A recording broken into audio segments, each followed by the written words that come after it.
안녕하세요. 오늘도 주님의 전에 나와 함께 예배를 드리는, 주님께 예배를 올려드리는 우리 청년부 공동체 여러분을 예수님의 이름으로 사랑하고 축복합니다. 안녕하세요. 저희 이제 저번 주에 제가 이 자리에서 얘기했다시피 저희 예배 시작 전에 같이 기도하고 시작하고 싶어요.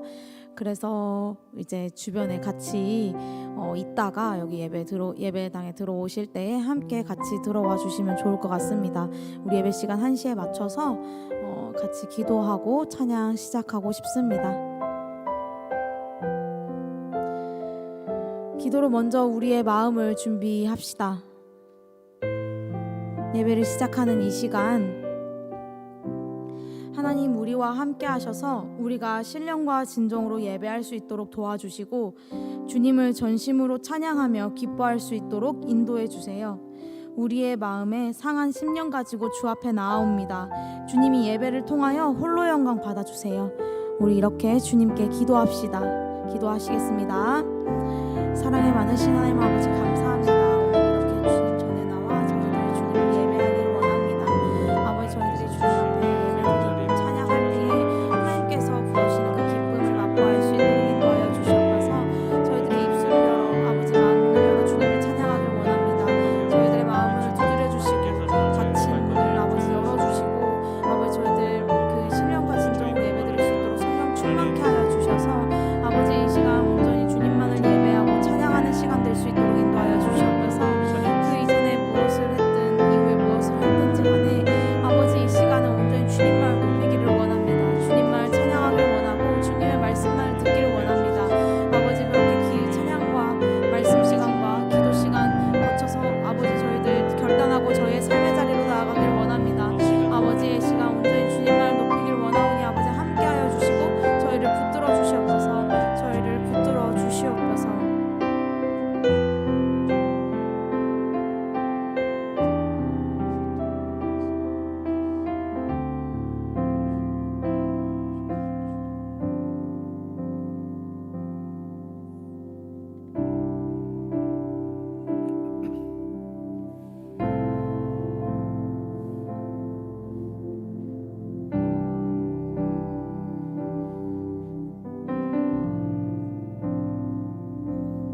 나의 갈망은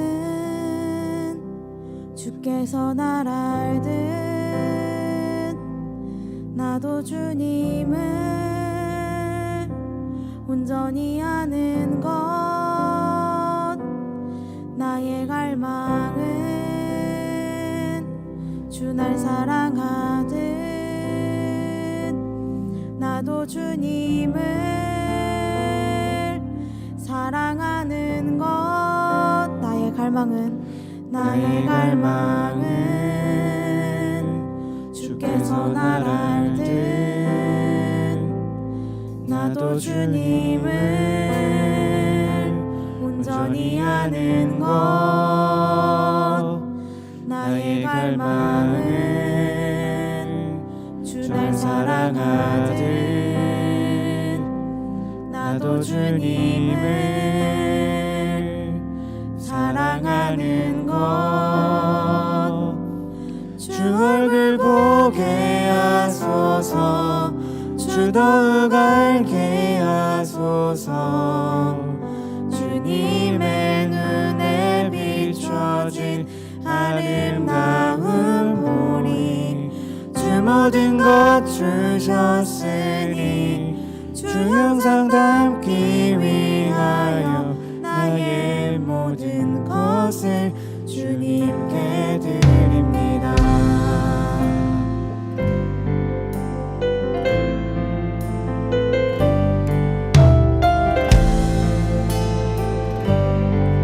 나의 갈망은 주께서 날 알듯 주님을 온전히 아는 것, 나의 갈망은 주 날 사랑하듯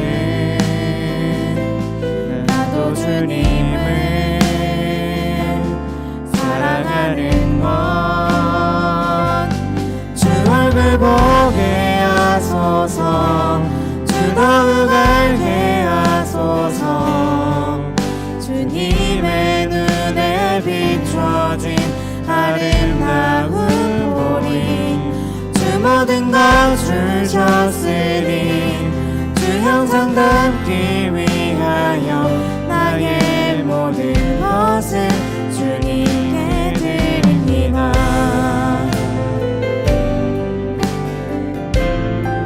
나의 갈망은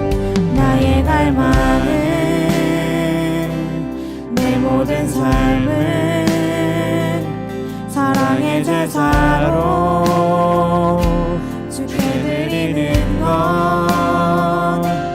내 사랑 주에 기쁨이 되리. 주의 사랑에 빛을 비추리. 주 얼굴 보게 하소서, 주 더욱 알게 하소서. 주님의 눈에 비춰진 아름다운 보리, 주 모든 것 주셨으니 주 형상 닮기 위하여 나의 모든 것을 주님께 드립니다. 주 얼굴 보게 하소서, 주 얼굴 보게 하소서, 주 더욱 알게 하소서. 주님의 눈에 비춰진 아름다운 보리, 주 모든 것 주셨으니 주 형상 닮기 위하여 나의 모든 것을 주님께 드립니다.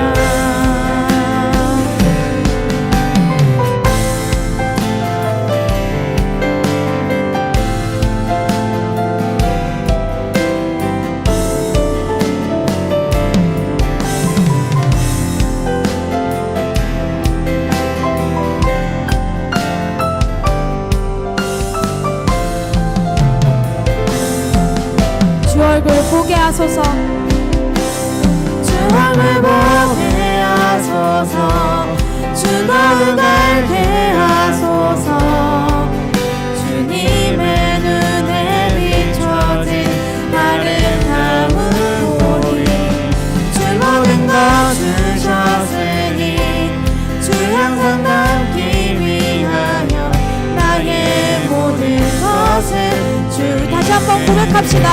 주 얼굴 보게 하소서, 주 얼굴 보게 하소서, 주 더욱 알게 하소서.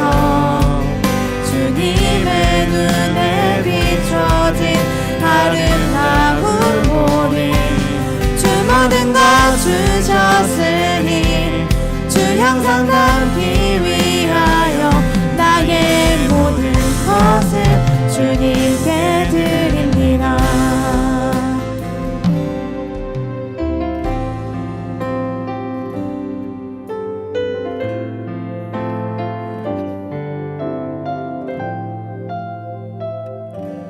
주 얼굴 보게 하소서, 주 더욱 알게 하소서.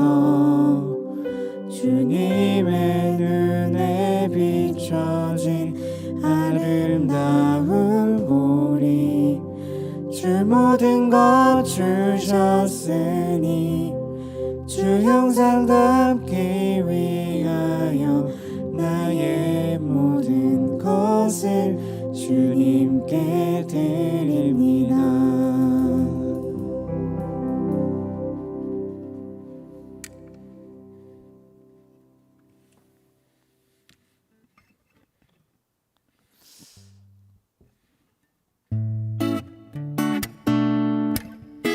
이 시간 다 같이 박수 치면서 주님의 선하심을 노래했으면 좋겠습니다.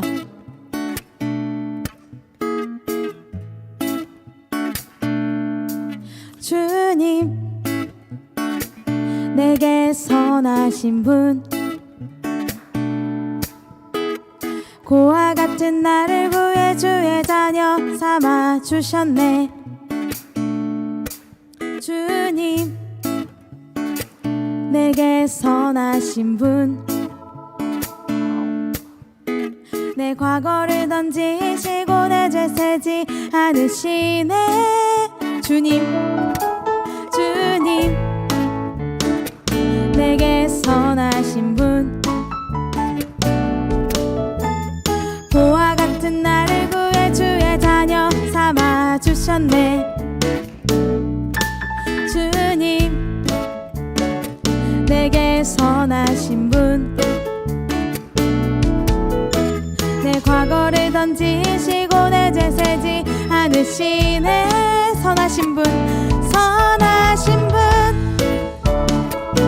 선하신 분 선하신 분 선하신 분 주님 주님 내게 선하신 분 매일 아침마다 주의 자비로 새 생명 주네. 주님 내게 선하신 분 주의 손이 내게 계셔 내 기쁨 주께 있네. 선하신 분 선하신 분 선하신 분 선하신 분 선하신 분 선하신 분 선하신 분 선하신 분 선하신 분 선하신 분을 노래합시다. 선하신 분 선하신 분 선하신 분 선하신 분 선하신 분 선하신 분 선하신 분 선하신 분 우리 주 이름을 그 이름을 찬양합시다. 주 이름 찬양 부요해 강물 흐르는 부요한 땅에 살 때에 주님 찬양해. 주 이름 찬양 거칠은 광야와 같은 인생길 걸어갈 때도 주님 찬양해. 모든 축복 주신 주님 찬양하리. 모든 날이 다가와도 나 외치리. 주의 이름을 찬양해. 주의 이름을 주의 이름을 찬양해. 영화로운 주 이름 찬양. 주 이름 찬양 주 이름 찬양. 햇살이 나를 비추고 만물이 새롭게 될 때 주님 찬양해. 우리 주 이름을 찬양합시다. 주 이름 찬양. 가는 길 험할지라도 고통이 따를지라도 주님 찬양해.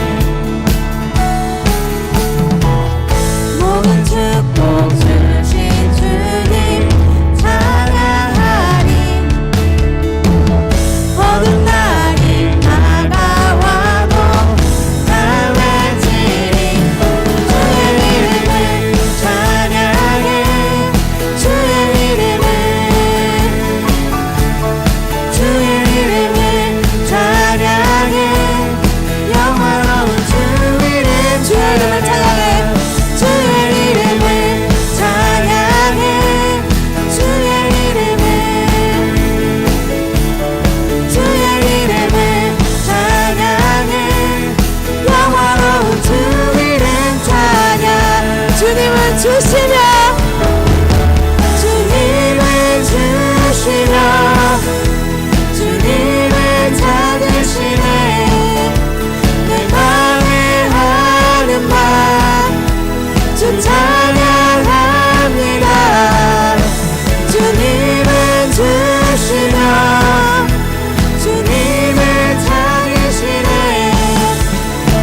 많지요.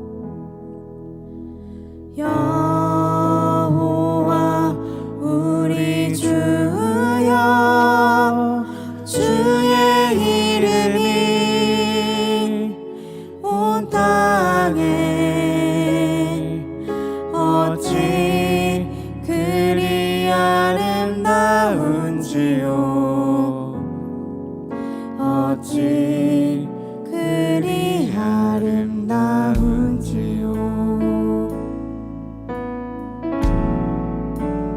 여호와 우리 주여, 여호와 우리 주여, 주의 이름이 온 땅에 어찌 그리 아름다운지요. 어찌 그리 아름다운지요. 여호와 우리 주여, 주의 이름이 온 땅에 어찌 그리 아름다운지요. 어찌 그리 아름다운지요. 주의 손가락으로 지으신, 주의 손가락으로 지으신 주의 하늘과 주가 베풀어 주신 달과 별, 내가 보니 사랑이 무엇이 관대, 주께서 저를 생각하시며 인자가 무엇이 관대, 저를 권고하시나이까. 여호와 우리 주여, 여호와 우리 주여, 주의 이름이 온 땅에 어찌 그리 아름다운지요. 어찌 그리 아름다운, 주의 손가락으로 지으신, 주의 손가락으로 지으신 주의 하늘과 주가 베풀어 주신 달과 별, 내가 보니 사랑이 무엇이 관대, 주께서 저를 생각하시며 인자가 무엇이 관대, 저를 권고하시. 사랑이 무엇이 관대, 사랑이 무엇이 관대, 주께서 저를 생각하시며 인자가 무엇이 관대, 저를 권고하시. 다시 한번 찬양합시다. 사람이 무엇이 관대, 사람이 무엇이 관대, 주께서 저를 생각하시며 인자가 무엇이 관대, 저를 권고하시나이까.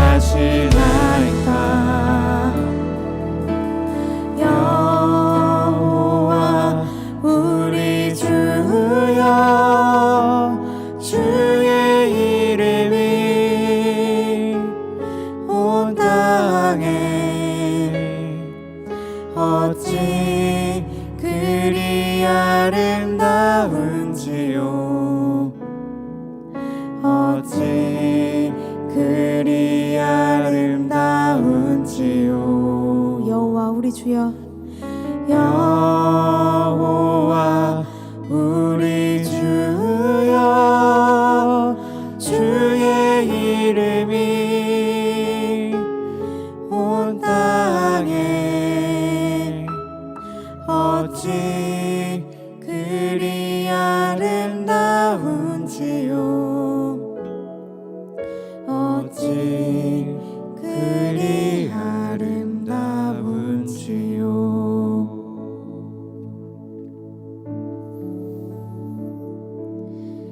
사람이 무엇이간데 주께서 저를 생각하시며 인자가 무엇이간데 저를 권고하시나이까. 이 시간 우리 마음 모아 기도할 것은 하나님, 오늘도 하나님 전에 나와 주님께 예배를 드립니다. 주의 아름다움을 찬양하며 선하신 주의 말씀을 듣길 원합니다.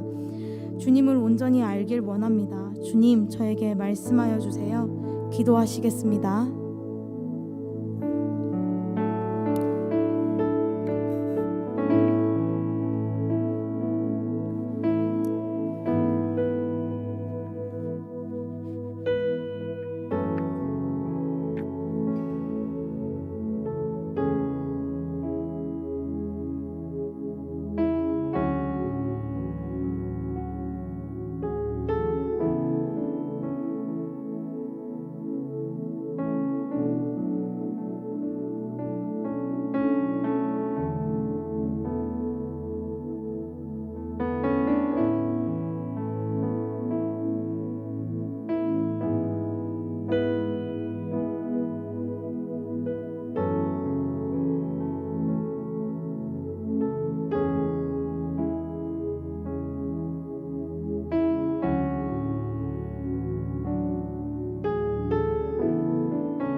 사도신경으로 신앙 고백하시겠습니다. 전능하사 천지를 만드신 하나님 아버지를 내가 믿사오며 그 외아들 우리 주 예수 그리스도를 믿사오니 이는 성령으로 잉태하사 동정녀 마리아에게 나시고 본디오 빌라도에게 고난을 받으사 십자가에 못 박혀 죽으시고 장사한 지 사흘 만에 죽은 자 가운데서 다시 살아나시며 하늘에 오르사 전능하신 하나님 우편에 앉아 계시다가 저리로서 산자와 죽은 자를 심판하러 오시리라. 성령을 믿사오며 거룩한 공회와 성도가 서로 교통하는 것과 죄를 사하여 주시는 것과 몸이 다시 사는 것과 영원히 사는 것을 믿사옵나이다. 아멘. 2장 찬송으로 하나님께 영광 올려드립니다.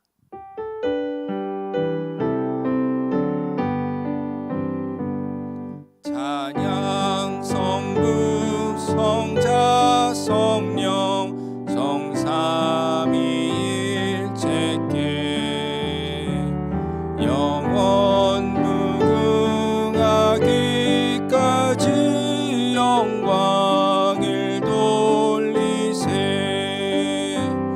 영광을 돌리세 아멘.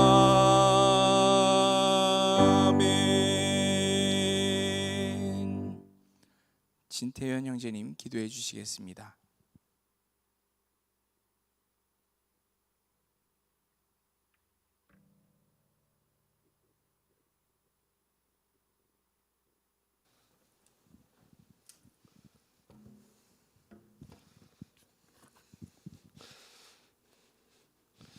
기도하시겠습니다. 하늘에 계신 아버지 하나님, 모든 존귀와 권세와 영광이 아버지께 있습니다. 세상을 창조하시기 전부터 우리를 계획하시고 영원한 사귐으로 초대하신 오늘도 우리의 걸음을 내키게 하시어 예배의 자리에 모이게 하신 주님, 우리로 그저 믿어지게 하시고 결국엔 주님을 선택하게 하시니 감사와 찬송을 드립니다. 주님, 그러나 이 자리에 발을 옮기기까지 우리에게 주님을 잠깐 모르다 했던 순간순간들과 주님께서 기뻐하시지 않는 모습들이 있었음을 고백합니다. 주님께서 다 아시오니 우리의 죄를 용서하여 주시옵시고 회복시켜 주시옵소서. 오직 화목케 하신 십자가의 부혈을 믿으며 나아갑니다. 이 시간 꽉 쥐고 버티는 우리의 두 손을 자유케 하시고 귀히 여기던 것들을 내려놓게 하시옵소서. 이제는 전부 해로 여기고 주님 앞에 조금도 숨김과 주저함이 없게 하시옵소서. 우리가 예수님을 아는 것보다 우리에게 소중한 것이 없습니다. 아쉬운 것이 없습니다. 이 시간 우리가 우리의 두 손을 들어 긍휼히 여기시는 그 사랑을 붙잡습니다. 우리의 소유와 시간을 다하여 예배합니다. 주님, 기꺼이 받아주시옵소서. 예배를 위해 수고한 지체들을 위해 기도합니다. 합당한 복을 더하여 주시옵소서. 이 자리에 함께하는 또 지금 함께하지 못하는 모든 지체들을 위하여 기도하오니 동일한 은혜를 부어주시옵소서. 오늘 있을 루프탑 행사에도 함께하여 주셔서 주님 안에서 안전하고 화목한 교제의 시간 되게 하시옵소서. 주님, 우리가 지금 옆에 있는 형제 자매 대하기를 세상의 가치와 우리의 기준대로만 하지 않게 하시고 우리가 서로를 힘써 이해하게 하시고 서로의 필요를 채우며 스스로의 몸과 같이 사랑하고 섬기게 하옵소서. 우리가 머리 되신 예수님을 닮아 몸된 교회로 아름답게 지어져 가게 하실 것을 간절히 원하옵나이다. 말씀을 전하시는 김상윤 목사님을 위해서 기도합니다. 주님의 말씀이 선포되어질 때에 성령님께서 역사하시어 목사님의 언어에 능력을 더하여 주시고 우리의 다친 마음을 무너뜨려 주시고 우리가 듣게 하여 주시옵소서. 주님, 우리가 우리들의 완악한 의를 버리고 합한 마음과 동의함을 얻게 하여 주시고 목사님을 겸손히 따르며 사랑하는 마음을 주시옵소서. 전쟁, 사고, 혐오, 악취와 소음으로 진동하는 세상 속에서 주님의 선하심과 크심을 바라보게 하시옵소서. 우리를 부르시는 구원의 약속을 의지하며 달려갑니다. 주님의 나라를 기대하고 소망합니다. 이 모든 말씀 그리스도 예수님의 이름으로 기도드립니다. 아멘.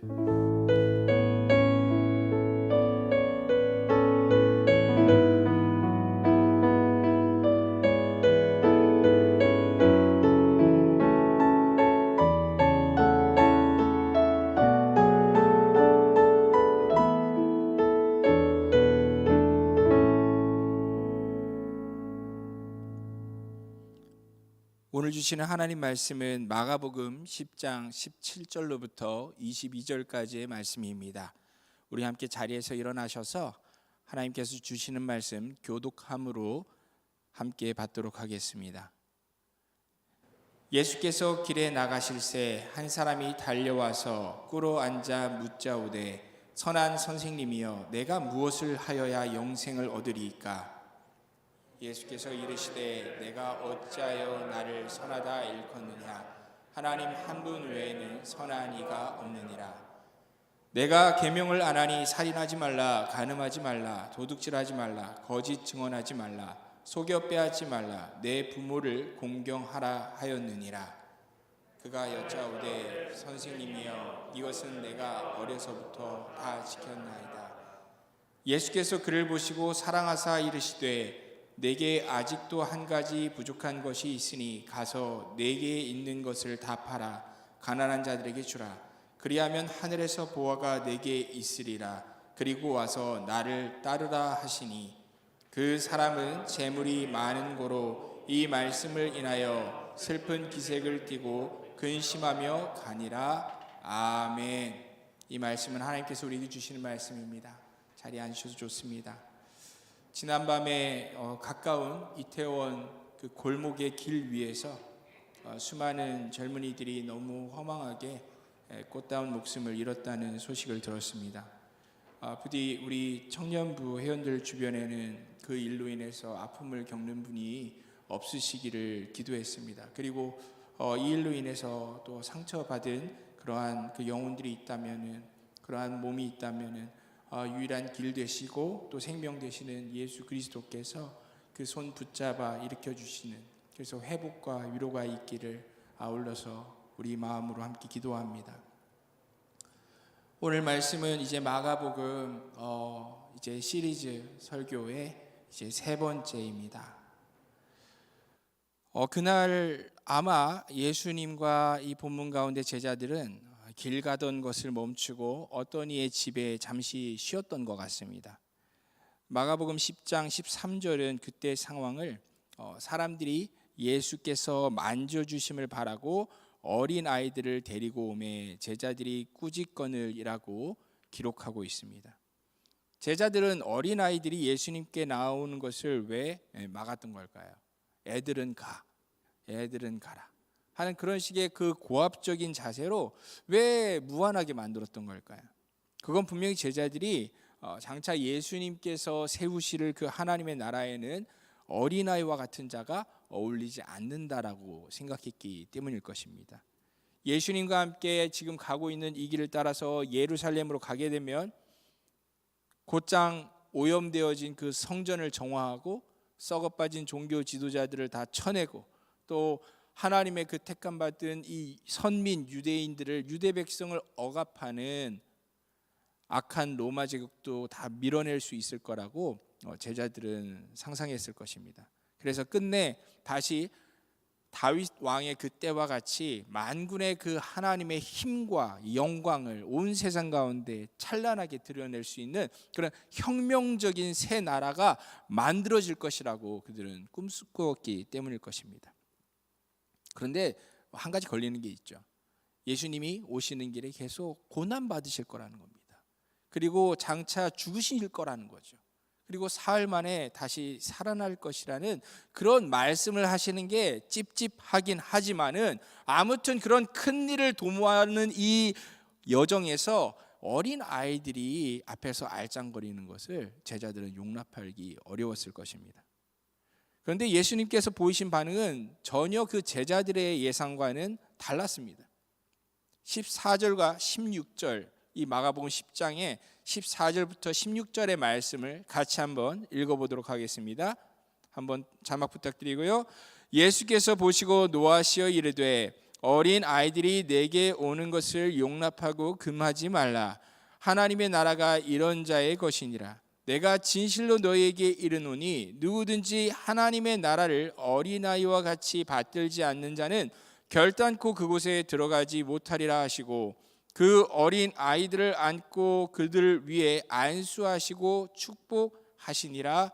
아멘. 너무 당황스러운 말씀이었습니다. 제자들은 나름대로 하나님 나라를 위해서 아이들이 오지 못하도록 막은 것인데 오히려 예수님께서는 그들의 행동에 화를 내셨습니다. 분명히 말씀드리지만 매우 화를 내셨습니다. 그리고 오히려 하나님 나라는 이런 어린아이와 같은 자의 것이다 라고 말씀하셨죠. 그건 결코 어린 아이들이라면 무조건 다 하나님 나라에 어떻게 보면 천국에 들어간다라는 그런 말씀은 아니겠죠. 16절에서 말씀하신 것처럼 마치 어린 아이들이 부모나 선생의 그 가르침을 듣고 정말 순수하게 그런가 보다 하고 믿고 행하는 것처럼 그렇게 예수님께서 전하시는 이 하나님 나라의 복된 소식을 순전한 자세로 믿고 받아들일 수 있는 그런 사람이어야지만 그 사람이 마치 어린아이와 같이 이 사회적으로는 낮은 그렇게 무시받는 그렇게 사람들로부터 인정받지 못하는 사람이라 할지라도 그런 마음이라면 그런 자가 천국에 들어갈 수 있다는 것입니다. 제자들이 생각처럼 정말 하나님의 나라가 힘있고 능력 있는 자들이 자신의 그 노력으로 쟁취하는 그런 곳이 아니라는 것이죠. 제자들에게 있어서는 여전히 이해하기 어려운 그러한 말씀을 마치신 예수님께서는 그 집을 나서신 것 같습니다. 그리고 무리는 다시 길 위에 오르게 되었죠. 마가는 그 순간을 17절에서 이렇게 묘사합니다. 예수께서 길에 나가실새 한 사람이 달려와서 꿇어 앉아 묻자오되 선한 선생님이여 내가 무엇을 하여야 영생을 얻으리이까? 이 사람은 예수님을 만나려고 벼르고 별렀던 것이 분명합니다. 그런데 지금까지 길 위에서 만났던 수많은 그 어떤 사람들과도 너무나 다른 태도로 이 사람은 예수님 앞에 나왔습니다. 자세부터 달랐습니다. 어떤 자세였습니까? 길 위에, 그 흙바닥 위에 다른 사람들의 그 시선 따위는 아랑곳하지 않고 그 남자는 무릎을 꿇고 예수님께 질문한 것이죠. 뭐라고요? 선하신 선생님, 내가 영원한 생명을 얻으려면 무엇을 해야 합니까? 이 인물의 등장이 얼마나 인상 깊은 사건이었는지 마태와 누가도 이 사건을 모두 똑같이 기록하고 있는데, 마태는 그가 재물이 많은 청년이었다라고 말하고, 누가는 그가 회당이나 공회에서 명예로운 직책을 수행했던 것 같은 관리였다, 그렇게 전합니다. 즉 젊은데 이미 부자이면서 사회적으로도 벌써 존경받고 잘 나가는 한 청년이 예수님께 겸손하게 나와 인생의 가장 큰 고민의 그 답을 구하고 있는 것입니다. 그 질문이 무엇이었다고요? 무엇을 해야 영생을 얻으리이까? 놀랍습니다. 다른 사람들의 눈에는 이미 이 땅에서 받을 수 있는 복이라고는 다 받은 것 같이 보이는 이 사람은 하늘의 영원한 복까지 받고 싶은 그 마음으로 절박하고 그 겸비한 마음을 가지고 예수님께 나온 겁니다. 예수님을 따르는 제자가 되겠다라고 그 누구도 자청하지 않는데, 이 사람은 제가 예수님의 제자가 되고 싶다라고 자청해서 나온 거죠. 아니, 지금까지 예수님이 부르시기 전에 자기가 먼저 이렇게 나온 사람이 어디 있었습니까? 예수님께서는 말씀하시죠. 네가 어찌하여 나를 선하다 일컫느냐? 하나님 한 분 외에는 선한 이가 없느니라. 성경이 말하는 참 선하신 분은 분명 하나님밖에 없으시죠. 그런데 이 부자 청년은 예수님을 선하신 선생님이다라고 부르고 있으니, 그게 예수님을 한 훌륭한 랍비로 생각하면서도 그 도에 지나치게 이렇게 칭찬을 하고 있는 것인지, 아니면 그분을 정말 빌립보 가이사랴에서 제자들이 고백한 것처럼 하나님의 아들로, 그리스도로 믿고 있는 것인지 우리는 알 수가 없습니다. 예수님께서도 그가 정말 제자로 합당한 자격을 갖추었는지 기본부터 점검해 보기로 하십니다. 그 시작으로는 유대인이라면 어린아이들까지 다 알고 있는 10계명만한 것이 없겠죠. 그래서 19절은 말씀합니다. 네가 계명을 안 하니 살인하지 말라, 간음하지 말라, 도둑질하지 말라, 거짓 증언하지 말라, 속여 빼앗지 말라, 내 부모를 공경하라 하였느니라. 얼핏 보면은 10계명을 지키는 것 어렵게 느껴지기도 합니다. 하지만 또 한편 생각해 보면 10계명 지키는 거 그렇게 어렵지 않습니다. 살인하지 말라, 거짓 증언하지 말라, 내 부모를 공경하라. 그런데 예수님께서는 그 질문을 하시면서 어떻게 보면 가장 고난이도라고 할 수 있는, 우리가 과거 10계명을 공부하면서 마지막 10번째 계명, 내 이웃의 집을 탐내지 말라는 그 계명의 잣대까지는, 한마디로 말해서 네가 마음에 욕심을 품은 적이 있느냐라는 질문까지는 예수님께서 마가복음에서 하지 않고 계십니다. 겉으로 드러나는 너의 행실들, 너의 삶을 놓고서 너 자신 한번 평가해 보라고 예수님께서는 첫 번째 테스트를 하셨던 것입니다. 이 계명들은 다 이웃 사랑에 대한 계명들이 아닙니까? 이 말은 이 청년이 평생 살아오면서 하나님에 대한 앞선 계명들은 그래도 보이는 부분에 있어서는 다 지키고 살아왔다는 것을 예수님께서도 처음 보셨지만 다 아시고 인정해 주고 있다라는 그런 뉘앙스입니다. 그 질문에 대한 이 부자 청년의 응답이 정말 걸작입니다. 뭐라고 이야기합니까? 선생님이여, 이것은 내가 어려서부터 다 지켰나이다. 이 얼마나 멋있는 대답입니까? 예수님께서 우리한테 그렇게 물어봤을 때, 예수님, 저는 다 이 율법을 지키고 살았습니다, 그렇게 우리가 말할 수 있다면은 그 얼마나 우리 스스로가 자랑스럽겠습니까? 아니, 예수님을 지금 뒤따르고 있는 길 위에 서 있는 제자들 중에 누가 청년처럼 내 삶은 율법에 비추어 봐서 한 점 부끄러움이 없는 삶을 살아왔다라고 당당하게 말할 수 있는 사람이 어디 있겠습니까? 아마 이 복받은 인생은 어쩌면 자신이 이미 가지고 있는 수많은 재물 때문에 굳이 죄를 짓지 않아도 살 수 있었을지 모릅니다. 그 재물로 그리고 가난한 사람들도 많이 돕고 성전이나 회당에 기부도 많이 했을지 모릅니다. 그런데 그런 이 땅의 풍족한 삶에 안주하지 않고 그의 마음속에는 무엇이 있었다고요? 진리를 향한 영적인 갈망이 있었던 것입니다.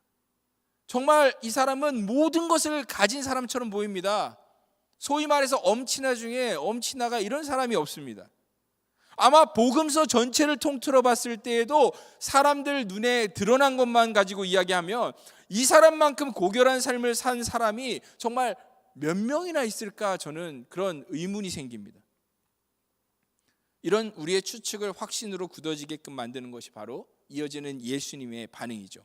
예수님이 어떻게 반응하셨습니까? 21절에 예수께서 그를 보시고 사랑하사, 예수님이 사랑스럽게 그를 바라보셨어요. 예수님의 눈에도 길 위에 무릎을 꿇고 제자 되기를 간청하고 있는 이 청년의 모습이 너무 사랑스러워 보였던 것입니다. 한번 상상해 보십시오. 그때 당시 그 길을 걷고 있던 예수님의 나이가 몇 살 정도? 인간의 몸의 그 모습이 몇 살 정도 되었습니까? 한 31살 정도쯤 됐을 거로 우리는 생각하죠. 고작 31밖에 안 된 유재 청년 예수의 앞에, 그것도 갈릴리 나사렛 시골 사투리를 쓰고 있는, 게다가 공사장에서 일하고 거칠어진 목수의 손을 지니고 있는 하층민 신분인 이 청년 앞에 사회적으로 상류층 중에 상류층이면서도 나이도 비슷한 동년배 청년, 아마 더 많을 수도 있는 그가 무릎을 꿇고 제자로 자신을 삼아달라고, 영생의 그 비결을 알려달라고 지금 배움을 간청하고 있는 것입니다. 예수님 보시기에 얼마나 겸손하고 사랑스러운 모습이었겠습니까? 그런 사랑스러운 영혼에게 예수님이 말씀하셨습니다. 21절 말씀 우리 같이 한번 읽어보도록 하겠습니다. 시작합니다. 자, 10장 21절입니다. 예수께서 그를 보시고 사랑하사 이르시되 내게 아직도 한 가지 부족한 것이 있으니 가서 내게 있는 것을 다 팔아 가난한 자들에게 주라. 그리하면 하늘에서 보화가 내게 있으리라. 그리고 와서 나를 따르라 하시니. 아멘. 결론적으로 말해서 제자가 되어 나를 따르라고 말씀하셨습니까? 안 했습니까? 하셨습니다. 나를 따르라고 예수님께서 말씀하셨습니다. 마가복음 전체에서 제자가 되어서 나를 따르라 예수님 말씀하시는 게 딱 3번밖에 없습니다. 어부였던 제자들에게 한 번, 그리고 세리였던 레위 마태에게 한 번, 그리고 놀랍게도 이 부자 청년에게 한 번. 이건 정말로 그야말로 역사적인 것을 넘어서서 우주적이면서도 영원히 우주적으로 기억될 지극히 영광스러운 초청의 순간이었습니다. 이제 예수님을 따라 길을 뒤따르기만 하면 이 젊은이는 아마 오고 오는 영원한 세상 가운데 그 이름이 아름답게 기억될 그런 그리스도의 제자가 될 것이고, 어쩌면 장차 사도가 될 수 있는 그러한 바로 문 앞에 서 있었습니다. 그런데 단 한 가지 조건이 있다는 거죠. 예수님이 그 제자가 되기 위해서, 그래서 하나님 나라와의 영광과 그 영생을 얻기 위해서는 천국의 보화를 생각해 보자면은 정말로 지극히 작은 한 가지의 대가를 치러야 된다는 겁니다. 포기할 게 하나 있다라는 겁니다. 그것이 바로 진짜 이 청년이 예수님의 제자가 되기 위해서 통과해야 되는 두 번째 진짜 테스트였죠. 그게 무엇이었습니까? 네가 가진 모든 재물, 네게 아직도 한 가지 부족한 것이 있으니 가서 네게 있는 것을 다 팔아 가난한 자들에게 주라. 그리하면 하늘에서 보화가 네게 있으리라. 그리고 와서 나를 따르라. 우리 한번 이성적으로 이 거래를 한번 계산해 보죠. 돈이라는 게 있다가도 없고 없다가 있는 거라고 사람들은 말합니다. 그리고 또 재물이 아무리 많다 한들 죽을 때 그 재산 지고 가는 거 아니라고도 이야기하죠. 그에 비해서 하나님 나라의 보화, 그리고 구원받아서 하나님 나라에 들어가서 영원히 산다라는 것, 예수님의 그렇게 약속하시는 제자가 된다라는 것은 비교할 수 없는 큰 그런 이득 아니겠습니까? 게다가 하나님 나라가 없으면 모를까 이 청년은 진정으로 하나님 나라가 있다고 믿고 있습니다. 평생 그렇게 믿었고 이 순간엔 더더욱 열정을 다해서 믿고 있습니다. 그렇기 때문에 이 거래라는 것은 하나를 포기하고 하나를 얻는 것이라는 것은 너무나 수지받는 일 아니겠습니까? 성경을 읽는 우리 입장에서는 정말 이거는 그냥 네 알겠습니다 감사합니다 하고서는 그냥 예수님께서 시키는 대로 하고 그분의 뒤를 빨리 쫓아가야 된다라고 우리 마음은 이 청년에게 지금 외치고 있을지 모릅니다. 그런데 성경은 부자 청년의 선택을 뭐라고 기록하고 있습니까? 그 사람은 재물이 많은 거로 이 말씀을 인하여 슬픈 기색을 띠고 근심하여 가니라. 와, 이 평생에 다시 오지 않을 그런 기회가 인생 가운데 찾아왔는데 육체로 직접 오신 아들 하나님께서 정말 그 3년밖에 안 되는 인류의 역사 가운데 3년밖에 안 되는 시간 가운데 그 하나님의 종으로서의 그 일을 이루시는 가운데 그분의 제자가 되어서 그분의 길을 뒤따를 수 있는 그 놀라운 시대에 태어났고 놀라운 현장 가운데 있었고 놀라운 초청을 받았음에도 불구하고 이 사람은 그 기회를 왜 포기했다고요? 가진 재물이 많아서, 돈을 포기할 수 없어서. 그래서 그는 슬픈 기색을 띠고 예수님을 떠나가 버렸습니다. 여러분, 이 슬픈 기색이라는 헬라어 단어가 똑같은 복음서의 어느 장면에 다시 등장하는지 아십니까? 훗날 예수님께서 십자가에 달려 죽으시기 전날 밤에 겟세마네 동산에서 땀이 피가 되도록 심히 고민하며 괴로워하셨다라는 그 모습을 묘사할 때 똑같이 쓰이고 있는 단어입니다. 그러니까 이 부자 청년은 평소 이 땅의 모든 것들보다 하늘의 영원한 생명이 중요하다라고 믿고 살아왔음에도 불구하고, 그리고 예수님이 선포하시는 그 모든 말씀들이 진리라고 믿었음에도 불구하고 막상 자신이 가진 재물을 팔아서 가난한 이들에게 나누어주는 그런 사랑의 실천을 해보라고 도전을 받았을 때 자기 그 재물을 뺏기는 것이 마치 자기 생명을 잃어버리는 것처럼 너무나 괴롭고 너무나 고통스럽고 너무나 힘들었던 것입니다. 자기 자신도 자신의 내면이 이럴 줄 아마 몰랐을 겁니다. 하지만 예수님의 말씀 앞에 그가 진짜로 생명같이 여겼던 것이 무엇인 걸로 결국 드러난 겁니까? 돈. 사실 돈이 그를 살게 만드는, 하나님보다 더 의지하는, 그가 정말로 사랑했던 그의 전부는 바로 돈이었습니다. 이 충격적인 장면을 실시간으로 목격하고 있었던 제자들을 예수님께서는 둘러보시면서 말씀하십니다. 재물이 있는 자는 하나님의 나라에 들어가기 심히 어렵도다. 이 얼마나 힘 빠지고 무서운 이야기입니까? 아니, 우리가 살아가면서 솔직히 말해서 부자 되지 않기 원하는 사람이 어디 있습니까? 열심히 일하는 이유가 뭐예요? 심지어 학생인데 아르바이트까지 하는 이유가 뭐예요? 우리에겐 재물이 필요하기 때문 아닙니까? 심지어 제자들 중에 어부였던 이들 같은 경우에는 나름대로 어선을 가지고 있고 사람들을 돈을 주고 부리는 나름 사업가들이었습니다. 재산가들이었어요. 가버나움 베드로의 집에는 그 동시간에 장모와 아내와 다른 가족들이 여전히 살고 있었던 것이 분명한데, 아니 크든지 작든지 이 제자들도 재물들을 여전히 가지고 있는 것이 사실인데 그 재물들을 어떻게 하라는 겁니까 도대체? 제자들 입장에서 놀라는 것도 무리가 아니었습니다. 그런데 충격은 거기서 끝나는 것이 아니었다는 거죠. 예수님께서는 정말 절망스러운 말씀을 하십니다. 뭐라고요? 얘들아, 하나님의 나라에 들어가기가 얼마나 어려운지, 낙타가 바늘기로 나가는 것이 부자가 하나님의 나라에 들어가는 것보다 쉬우니라.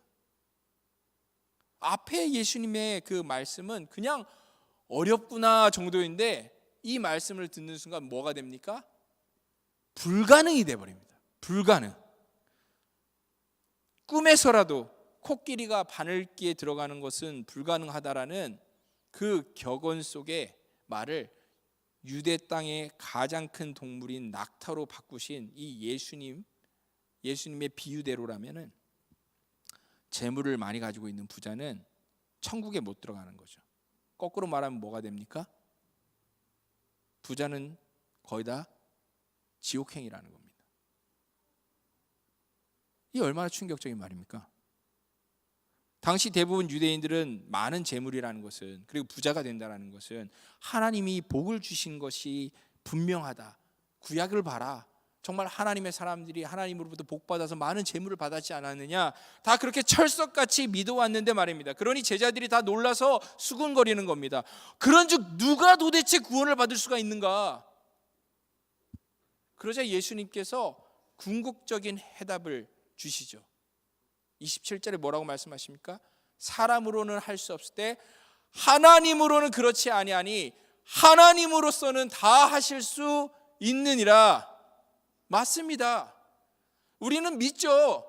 전능하신 하나님께 불가능이 없다라는 거 우리는 믿습니다. 하지만 이건 그래도 너무한 거 아니냐는 거예요. 우리 머릿속엔 여전히 돈 많은 게 그렇게 죄입니까? 돈 가진 게 그렇게 죄예요? 그런 질문이 우리에게서 떠나지 않을 수 있다는 겁니다. 여러분, 정말로 돈 지는 것이 죄입니까? 돈 버는 게 죄입니까? 뭐 기독교가 그렇게 무슨 무소유를 추구하라고 성경이 가르치고 있는 그런 종교입니까? 아닙니다. 잘 보십시오. 예수님께서 언제 돈이 많은 것 그 자체가 죄라고 하셨습니까? 아니에요. 다시 말씀드리지만 예수님의 그 제자들 중에서도요, 그리고 섬기던 여인들 중에서도 분명 재물이 많았던 이들이 있었습니다. 하지만 문제는 돈이 그 인생에 있어서 얼마만큼 중요한 우선순위를 지니느냐가 그것이 문제라는 것입니다. 만일 예수님께서 나를 따르라고 부르시는데 자신이 가진 재물이 걸림이 된다면, 그것이 우선순위여서 그것을 차선순위로 옮기지 도저히 못하기 때문에 예수님을 따르지 못한다라면은, 그래서 제자의 길을 가지 못한다라면은, 그래서 영생과 구원을 다 잃어버리게 된다면, 만일 여러분들이 그런 사람이라면 여러분들은 그때 가서 무엇을 원망하시겠습니까? 돈을 원망하시겠어요? 돈을 원망해서 뭐 하겠어요? 돈이 무슨 죄입니까? 하나님보다 돈을 사랑한 내가 죄인인 것이지 돈이 왜 죄냐는 겁니다. 예전에 어떤 미녀 배우가 자신이 나이가 들어서 아름다움을 잃어버리는 것을 우울해하다가 목숨을 끊은 일이 있었습니다. 그러면은 그녀에게 하나님께서 주셨던 그 아름다움이 죄입니까? 어떤 공부 잘했던 학생이 시험 한번 망쳤다고 자신의 그 성적을 비관해서 높은 데 뛰어내렸다라는 뉴스를 들은 적도 있습니다. 공부가 죄고 성적이 죄입니까? 사랑하는 이와 실연해서 신변을 비관했던 이가 있다면은 그 사람의 진정한 원인은 어디에 있는 걸까요? 우리는 그 답을 이미 다 알고 있죠. 머리로는 최소한 우리는 다 정확하게 알고 있습니다. 결국 무엇이 문제예요? 내가 문제죠. 내가 문제입니다. 모든 게 다 내 잘못입니다.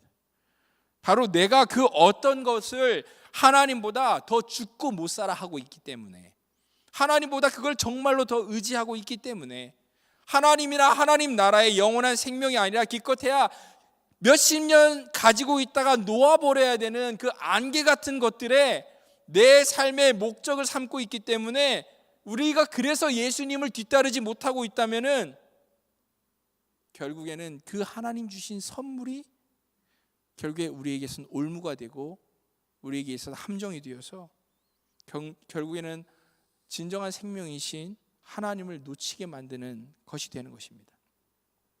그렇기 때문에 결국 예수님께서는 수많은 이들에게, 지금 이 자리에도 여러분들에게도 나를 따르라고 끊임없이 부르고 계시지만, 수많은 사람이 그 부자 청년처럼 예수님을 떠나갔고 지금도 떠나가고 있는 것입니다. 그때 또다시 베드로가 나섭니다. 보소서, 우리가 모든 것을 버리고 주를 따랐나이다. 이 얼마나 희열에 찬 목소리입니까? 저 완벽해 보이는 부자 청년은 예수님을 떠나갔지만은 우리는 지금 나름대로 꽤 많은 것을, 전부는 아니지만 다 버려두고 예수님 제자가 돼서 지금 따르고 있으니까 최소한 우리는 구원을 따놓은 당상 아닙니까? 우리에겐 영생이 있지 않겠습니라면서 그렇게 은근히 자기 자신을 인정해달라고 예수님을 지금 떠보고 있는 겁니다. 여기까지 오는 와중에 예수님께서는 그 길 위에서 2번이나 자신의 죽음을 미리 이야기하셨는데, 그런 말씀들은 다 선택적으로 삭제해버리고, 아니 그래도 우리는 하나님 나라에 들어가서 영원히 보화를 누리면서 살지 않겠습니까? 라고 확실한 그 약속을 해달라고 지금 보채고 있는 겁니다. 누가요? 제자고 그 중에서도 수제자라고 하는 인간이 말입니다. 이에 대해 예수님께 뭐라고 대답했을까요? Yes? 아니면 No? 10장 29절에서 30절 말씀 우리 같이 한번 읽어볼까요? 같이 한번 읽어보도록 하겠습니다. 예수께서 이르시되 내가 진실로 너희에게 이르노니 나와 복음을 위하여 집이나 형제나 자매나 어머니나 아버지나 자식이나 전토를 벌인 자는 현세에 있어 집과 형제와 자매와 어머니와 자식과 전토를 100배나 받되 박해를 겸하여 받고 내세의 영생을 받지 못할 자가 없느니라. 아멘. 여러분께서 정말로 조금이라도, 여러분 마음에 아주 티끌 만큼이라도 피곤하셔서 고개를 숙이고 계신 가운데서라도, 마음속에서만큼이라도 그래도 하나님 나라를, 영생을 받고 싶은 마음이 있으시다면은 예수님께서 진실로라고 힘주어 강조하시는 말씀들은 절대 외면해서는 안 됩니다. 뭐라고요?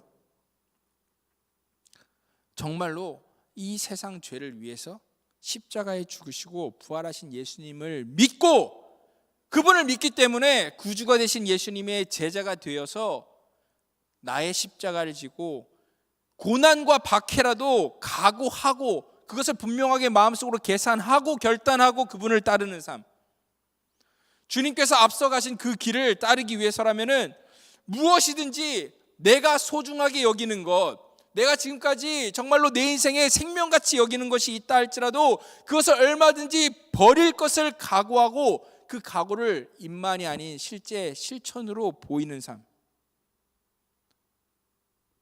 그런 가운데 세상의 미움과 박해를 받을지라도 천국을 소망하며 그렇게 나아가는 삶이, 이 길만이 유일한 구원의 길이고 영원한 생명의 길이라고 예수님께서는 말씀하고 계시는 것입니다.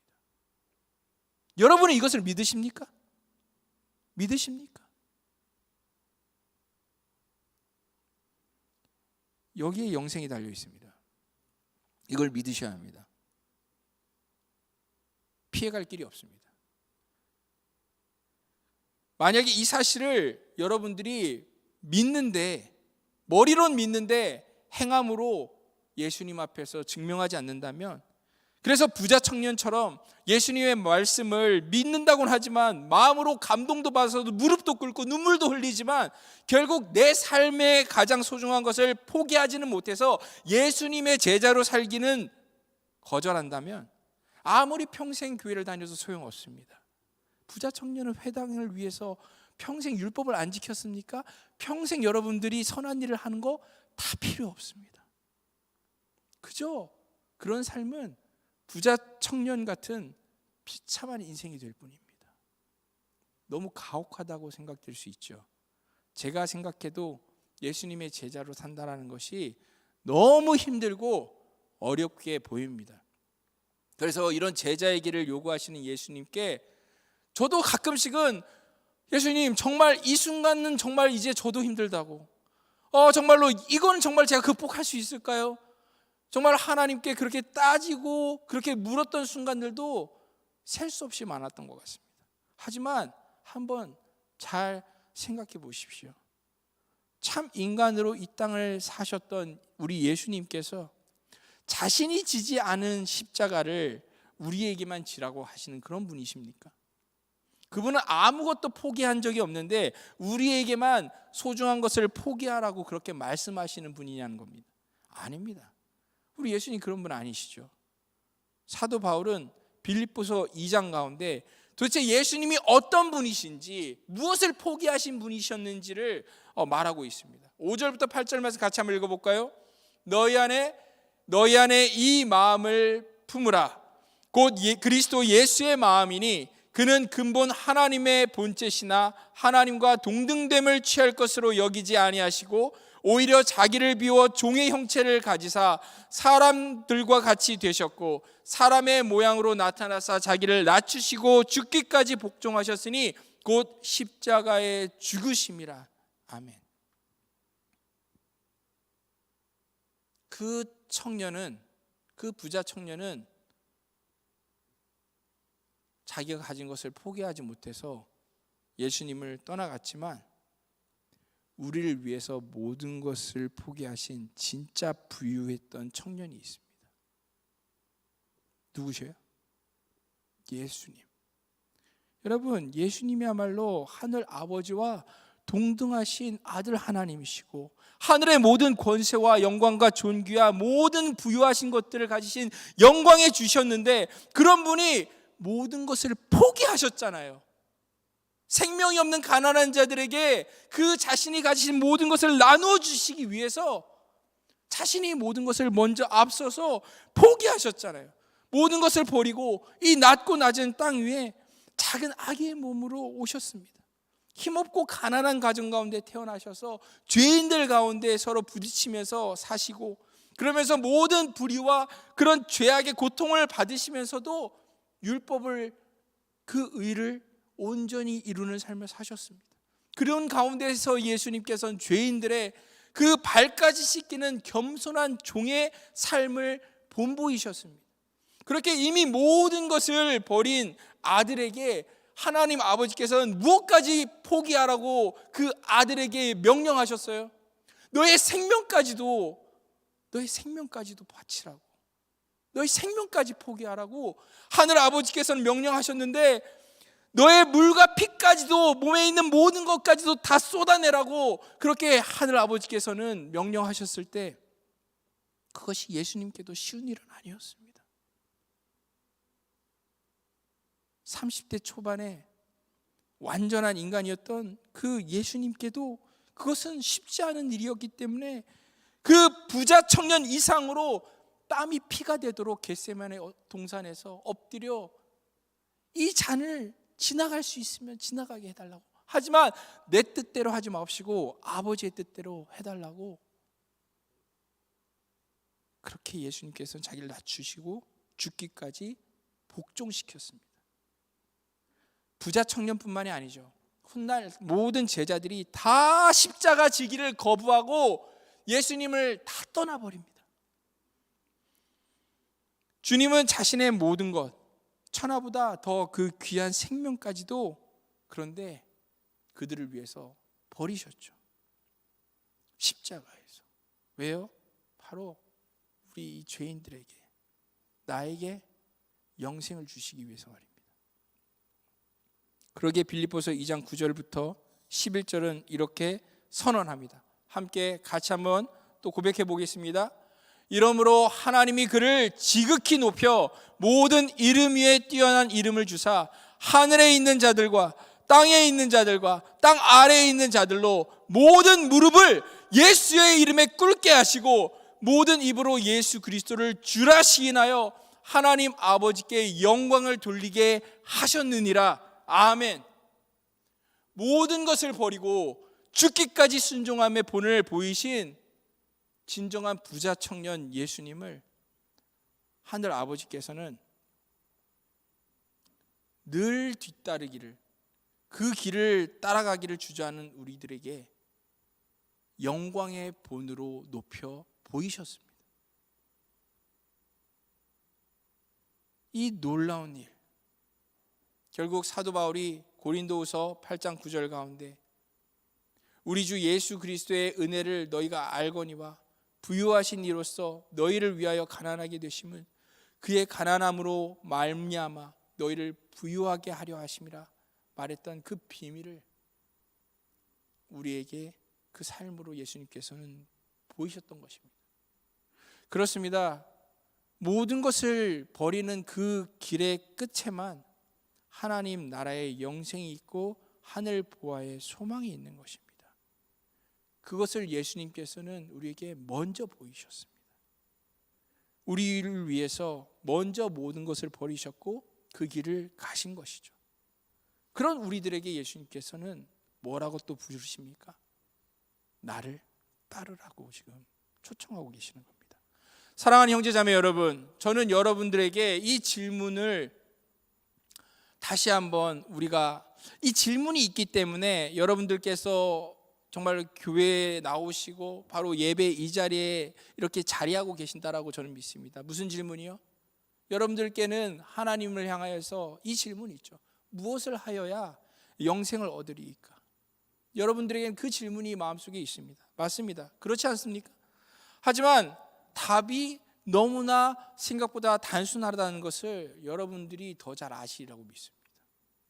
길은 하나뿐입니다. 예수 그리스도를 나의 주, 나의 하나님으로 믿고 나를 따르라 부르시는 그 음성을 정말 어린아이같이 순전하게 받고 그분의 뒤를 따르는 제자의 길.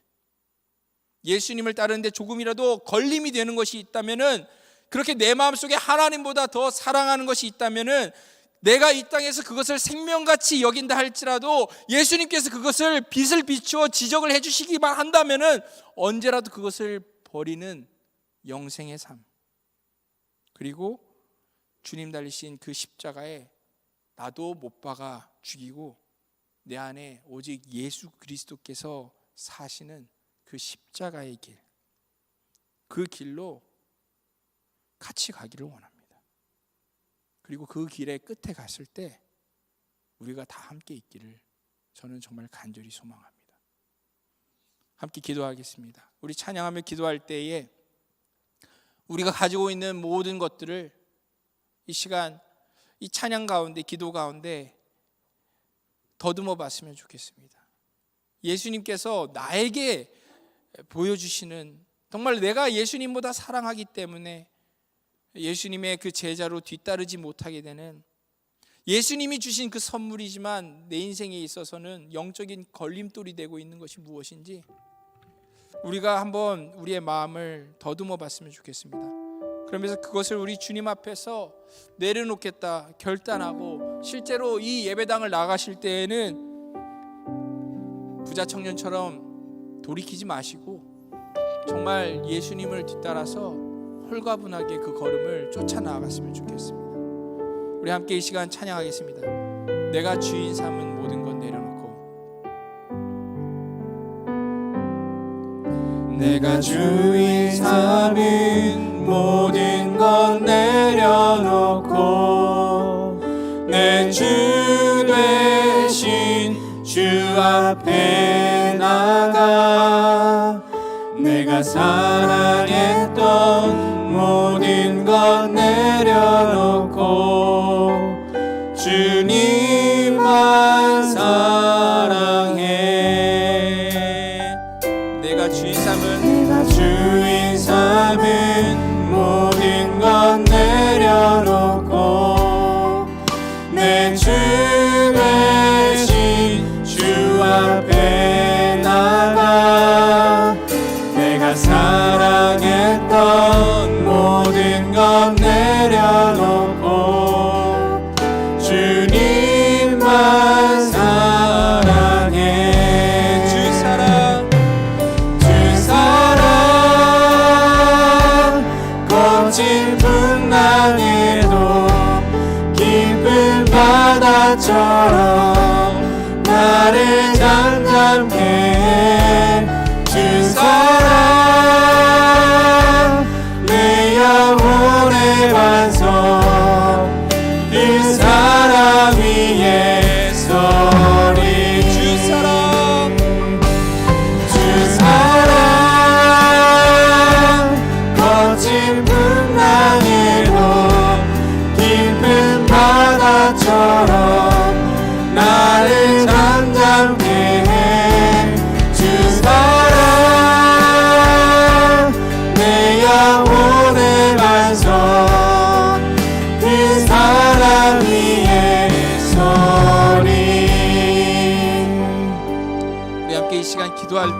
말씀을 기억하면서 기도하기를 원합니다. 여러분, 저도요 이 말씀을 여러분께 전할 때에 이 말씀이 항상 첫 번째 청중인 저에게 제 마음을 때리고 제 마음을 부술 때마다 저 또한 괴롭고 때로는 하나님 앞에 절망을 느낄 때가 있습니다. 하지만 이 말씀은 하나님께서, 아니 우리 주 예수님께서 우리에게 지금도 동일하게 분명하게 피할 수 없게 이것은 진실이라고 하시는 말씀인데, 제가 어떻게 그 말씀을 피할 수가 있겠습니까? 여러분들 중에서 그 누가 그 말씀을 피할 수가 있겠습니까? 피할 수 있겠죠. 부자 청년처럼 자신이 가진 그것을 다시 놓지 못하는 그 자리로 돌아갈 수 있겠죠. 하지만 그것은 사망의 길입니다. 아무런 소망이 없는 길입니다. 그것은 영생과 아무 상관이 없는 멸망의 길입니다. 여러분, 제가 정말 간절하게 여러분들께 말씀드립니다. 아니 저 이상으로 우리 주님께서 여러분들께, 성령께서 지금도 간절하게 여러분들께 부르짖고 계십니다. 나를 따르라, 나를 따르라. 예수님께서는 여러분들이 우리가 예수님을 정말 따르기를 원하고 계십니다. 주님, 제가 따르기를 원합니다. 하지만 저는 어리석어서 그 제자들처럼 깨닫지 못해서, 아니 그 부자 청년처럼 정말로 가진 것도 없는데 그것을 포기하지 못해서 예수님을 따르지 못하고 정말 매 순간 우리가 정말로 그렇게 갈 길을 알지 못해서 망설이고 있는 것이 우리의 모습이고 저의 모습이 있습니다. 예수님, 저는 구제불능입니다. 이런 정말 소망 없는 저를 제발 예수님 정말로 저를 손 내밀어 주셔서 도와주세요. 버릴 수 있도록, 포기할 수 있도록. 그래서 예수님만, 하나님만 사랑할 수 있고 하나님 나라에 들어갈 수 있게 하여 어린아이와 같이 주님을 따를 수 있게 하여 주시옵소서라고 우리가 이 시간 주여 한번 부르짖고 함께 기도를 하도록 하겠습니다. 주여,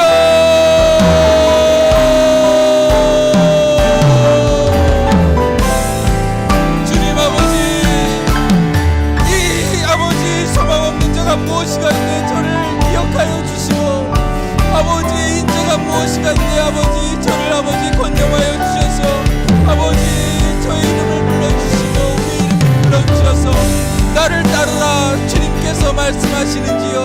아버지 아무 자격이 없는데 여전히 주님보다 정말 헛된 것들을 사랑하는 것이 우리 가운데 가득한데, 하나님 정말로 안개 같은 것들, 정말로 세상적인 기준으로 보았을 때도 대단치 않은 것조차도 나는 절대적으로 여기고 그것을 놓지 못해서 알량한 나의 자존심과 정말로 나의 가진 물질과 나의 명예와 자기 만족과 자랑거리들과 그리고 나의 작은 하나님 주신 재능들과 꼭 아름다움과 꼭 가지고 있는 정말로 관계와 이 모든 것들을 내가 포기하지 못해서, 나의 미래를 포기하지 못해서 나는 주님을 따르지 못하겠다고 나는 지레 그 부자 청년처럼 돌아서는 것이 나의 모습이 아니지요. 주님, 정말로 아버지 저는 소망이 없사오나 우리 주님께서는 아시오니, 주님께서는 하나님께서는 불가능이 없사오니 주님 저를 주님께로 아버지 나아가게, 주님을 뒤따를 수 있게 주님의 제자 되게 하여 주시옵소서. 저를 변화시켜 주시옵소서. 저는 저를 변화시킬 수 없지만 우리 주님께서는 변화시키실 수 있고 그 변화를 위해 십자가에 죽으신 것을 제가 믿사오니 저를 변화시켜 주님의 제자 되게 그런 삶을 살아가게 하여 주시옵소서. 주님, 저는 낙타만큼 크지도 못하고 제 인생은 그저 생쥐처럼 보잘것없고 작은 모습이지만 바늘길을 통과할 수 없는 것은 저 또한 똑같습니다. 부자 청년의 모습이 저의 모습이고 어리석은 제자들의 모습이 저의 모습이고, 주님 저의 모습을 돌아볼 때 저는 아무 자격이 없다는 것을 깨닫게 됩니다. 주님, 한데 왜 저를 사랑하십니까? 왜 저를 사랑하십니까? 왜 우리를 사랑하셔서 주님께서 모든 것을 버리셔야만 됐습니까? 왜 모든 것을 버리시고 우리에게 그 생명 나눠주셔야만 했습니까? 그것을 우리가 이해할 수 없습니다. 이해하지 못하기 때문에 저희는 짐승과 같이 그것을 이해하지 못하기 때문에 주님을 따를 우리 가운데는 지혜가 없습니다. 용기도 없습니다. 사랑이 없습니다. 주님, 하오나 주님을 저희는 믿고 싶습니다. 주님을 그래도 한번 따라보고 싶은데, 이 믿음 없는, 용기 없는, 자격 없는 발걸음을 옮겨보고 싶은데 그것이 우리 힘으로는 될 수가 없습니다. 주님께서는 하실 수 있사오니 우리 하나님께는 불가능이 없사오니, 정말 아버지, 이 죄인을 주님 사랑하신다 말씀하신 우리 주님 변화시켜 주셔서 주님 따르는 제자로 변화시켜 주시옵소서. 주님 사랑하기 때문에 작은 물질을 하나님께 드렸습니다. 그 가운데 주님을 향한 사랑의 고백이 있습니다. 10의 1조를 주님께 드렸습니다. 아르바이트를 해서 번 작은 돈이라 할지라도 내 인생의 주인이 주님이라는 고백이 그 가운데 담겨 있습니다. 주님의 성전을 위하여 드리는 그 헌금 가운데 주님의 몸된 교회를 사랑하는 마음이 있습니다. 범사를 감사한다 드린 그 작은 헌금 가운데 주님, 내 삶의 주인이 주님이시라는 고백이 담겨 있습니다. 주님, 바라옵건대 이 예물을 기뻐 받아 주시옵고 받으실 때 그 삶도 함께 연락하여 주시옵소서. 그리고 그 예물들이 오직 하나님 나라를 위해서, 영생을 위해 심겨지는 또 다른 그러한 씨앗들 되게 하여 주실 때 하나님 나라가 아버지, 하나님 알지 못하여 길을 헤매이고 정말로 죽을 길로, 정말로 그 사망의 길로 그렇게 몰려가고 있는 저 젊은이들에게 주님, 그 생명이 전하여질 수 있도록 주여 은혜를 베풀어 주시옵소서. 주님, 우리 주님을 사랑하기를 원합니다. 그리고 또한 아버지, 없는 사랑을 정말로 그로 모아 주님께 사랑을 고백드립니다. 이 모든 것에 감사와 찬송과 영광 올려드리며 이 모든 말씀 예수 그리스도의 이름 받들어 기도 올리옵나이다. 아멘. 주 예수 그리스도의 은혜와 하나님의 사랑과 성령의 교통하심이 우리가 가진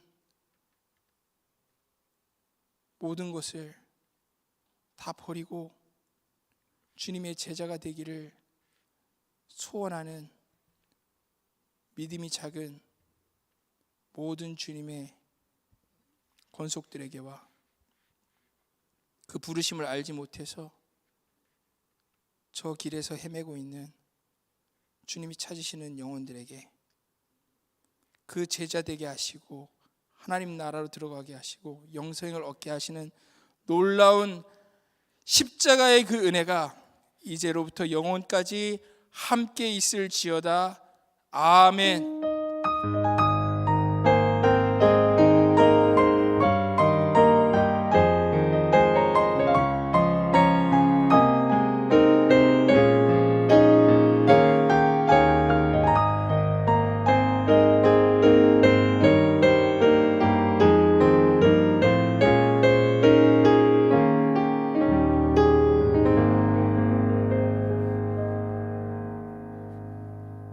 광고 시간입니다. 3부 예배는 청년 예배 형식으로 드리지만 누구나 참여가 가능한 예배이오니 누구나 기쁜 마음으로 예배에 참석해 주시기 바랍니다. 본 예배는 헌금 수집 시간이 예배 중에 따로 마련되어 있지 않습니다. 들어오실 때 예배당 뒤에 있는 헌금함에 넣어주시면 저희가 모아서 감사함으로 하나님께 봉헌하도록 하겠습니다. 바로 먼저 본교회 소식 전달해 드리도록 하겠습니다. 11월 1일 화요일 오전 5시 30분에 전교인 새벽기도회가 본당에서 있습니다. 새 달의 첫날을 새벽기도로 시작하시기 바랍니다. 그 다음은 청년부 소식인데요. 먼저 11월부터 2023년 청년부를 이끌어갈 신임원 선출을 위해서 저희 공천을 진행합니다. 우리 청년 공동체를 하나님 안에서 잘 이끌어갈 수 있는 성실한 일꾼이 세워질 수 있도록 기도 부탁드리겠습니다. 다음으로 오늘 예배를 마친 후에 청년부 전체 행사가 예정되어 있습니다. 셀 모임은 없고 예배 마친 후 바로 대관한 루프탑 장소로 이동을 할 예정입니다. 예배 마친 다음에 마당 앞에 모여 계시면 저희가 임원진이 안내를 해드릴 테니까 그에 따라서 이동을 해주시면 되겠습니다. 셀 리더분들께서 각자 셀원들 잘 파악해서 잘 동행해서 가주시면 되겠습니다. 이상이고요. 모두 자리에서 일어나셔서 마지막 찬양으로 예배 마치도록 하겠습니다.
굳세라 힘있는 마음 굳세라 주가 지켜주신다 어느 밤에도 주의 밝은 빛 인도하여 주신다. 이번 한 주도 승리하는 주 보내시길 바랍니다.